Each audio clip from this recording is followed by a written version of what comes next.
नुकत्याच झालेल्या अतिवृष्टीच्या पावसामुळे हिमायतनगर शहरासह तालुक्यातील पैनगंगा नदी काठावर असलेल्या शेतकऱ्यांची शेती पिके पूर्णतः नुकसानीत आली आहे। अतिवृष्टीच्या पावसामुळे शेतामध्ये पाणी जमा राहून अनेक पिके उन्मळून गेली असून काही पिकांचा तर चिखल झाला आहे।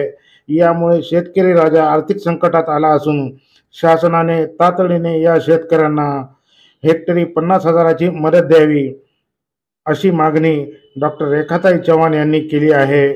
त्यांनी गेल्या 4 दिवसात हिमायतनगर तालुक्यातील 22 ते 30 गावाचा दौरा केला असून या ठिकाणी प्रत्यक्ष बांधावून जाऊन शेतकऱ्यांच्या शेती पिकाची पाहणी केली आणि तसा अहवाल काँग्रेसचे प्रदेशाध्यक्ष नानाभाऊ पटोले यांच्याकडे पाठविला आहे। तसेच शेतकऱ्यांना मदत मिळवून देण्यासाठी आज शेतकऱ्यांना घेऊन त्या हिमायतनगर येथील तहसीलवर धडकल्या आणि विविध मागण्यांचे निवेदन या ठिकाणी देण्यात आले आहे। करण्यात येणाऱ्या सर्वेमध्ये भेदभाव न होता सर्व शेतकऱ्यांना मदत मिळाली पाहिजे। तिन्ही मंडळातील शेतकऱ्यांच्या झालेले नुकसान भरून निघण्यासाठी शासनाने तातडीने आर्थिक मदत द्यावी अशी मागणीही त्यांनी केली आहे। एवढ्यासाठी पहिले अवगत करतोय की त्या गोष्टी पुढे येणार आहेत। त्यामुळे आमच्या तालुक्यात दरवर्षी म्हणजे माथ्यावरची शेत त्यांचे नुकसान आहेच, त्यांना ते मिळायलाच लागल। पण नदी काठचं काय झालंय ते खरडून पण गेले, म्हणजे माती पण गेली, ती पुन्हा उबजाऊ होत नाही लवकर, म्हणजे त्यांचं जास्त दिवसाचं नुकसान होणार आहे।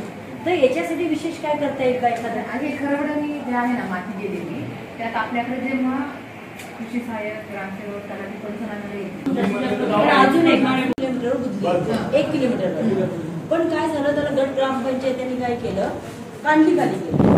कांडली नदी किनाऱ्यावर नाहीये, त्यामुळे त्यांचा जो काही सर्वे होईल, जे काही येईल नुकसान ते कुणाकडे मिळेल, कुणाप्रमाणे मिळतं, कांडली प्रमाणे। पण रिअल मध्ये काय आहे, 1 किलोमीटर इथून ते 6 किलोमीटर आहे ना कांडली, तर ते त्यांना ते जोडून इकडे पाहिजे। त्याच्यासाठी यांना काय करायला पाहिजे, ते गाव तुम्हाला डोलारीला पाहिजे।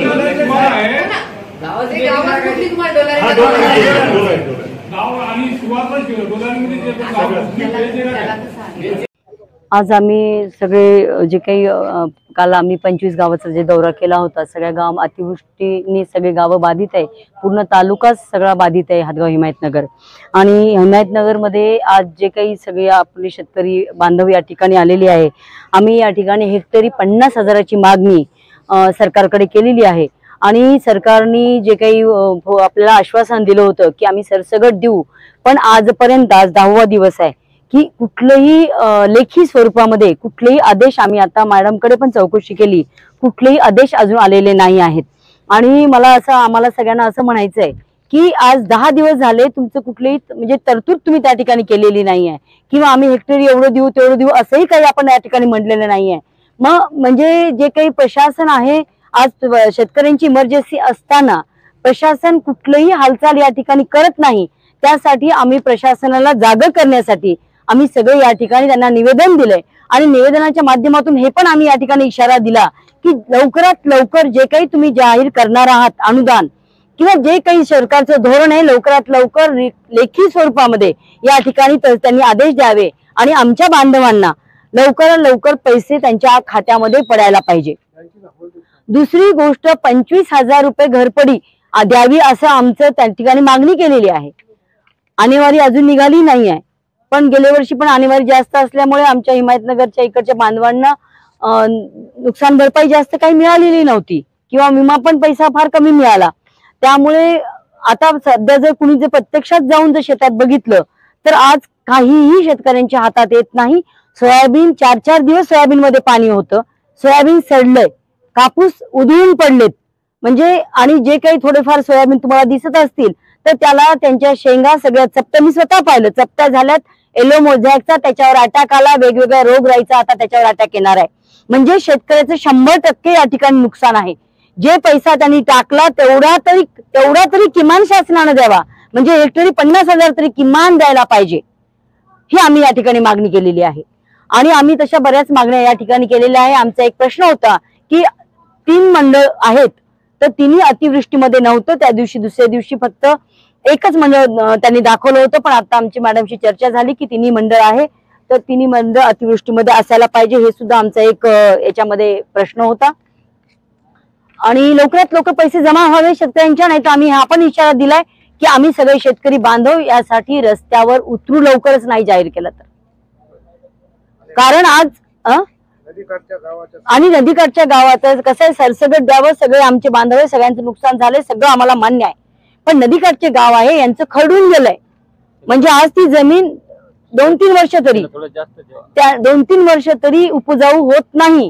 त्या लोकांना विशेष अनुदान म्हणून काहीतरी द्यावं ही सुद्धा मागणी आम्ही या ठिकाणी तहसीलदार मॅडमकडे केलेली आहे. तुमच्या मार्फत मी शेतकरी बांधवांना सांगू इच्छिते, होल्ड 2 प्रकारे लागतं. एक प्रकार म्हणजे तुम्ही ते वापरात नसलं तर अकाउंट, तर त्या ठिकाणी वापरात नसेल तर KYC जाऊन करा, होल्ड निघेल. दुसरं होल्ड आहे शेतीचं कर्ज आहे पण ते हप्ते भरले नाहीत तर त्याच्यासाठी एक आहे, जे काही शेतकऱ्याला अनुदान स्वरूपात मिळतं ते बँक कापू शकत नाही, त्याच्यासाठी बँक होल्ड लावू शकत नाही. असं जर कुणाला लक्षात आलं तर बिलकुल मला तुमच्या माध्यमातून आव्हान करते, मला कॉल करा, आपण याच्यासाठी रस्त्यावर उतरू. हा, त्या संदर्भात पण मॅडमला आम्ही बोललो आता की ते गाव डोलारीच्या पासून 1 किलोमीटरवर आहे आणि कांडली पासून 30 किलोमीटर मध्ये ती ग्रामपंचायत आहे. त्या गावाला नदीचा किनारा नाही. जिथं जवळ 1 किलोमीटर तिथं नदीचा किनारा आहे आणि ते पूर्णपणे क्षेत्र बाधित होतं पुरानं, पण त्याला नुकसान भरपाई मिळताना काय होते, त्या ग्रामपंचायतचा रेफरन्स लागतो. म्हणजे या लोकांचे पैसे पण जातात, पीक पण जातं आणि नवा पैसा त्या ठिकाणी मिळत नाही. तर मॅडमला आम्ही या ठिकाणी रिक्वेस्ट केली की बाबा ते गाव नदी काठावर आहे आणि जी जवळची ग्रामपंचायत आहे डोलारी त्याला ते जोडण्यात यावं.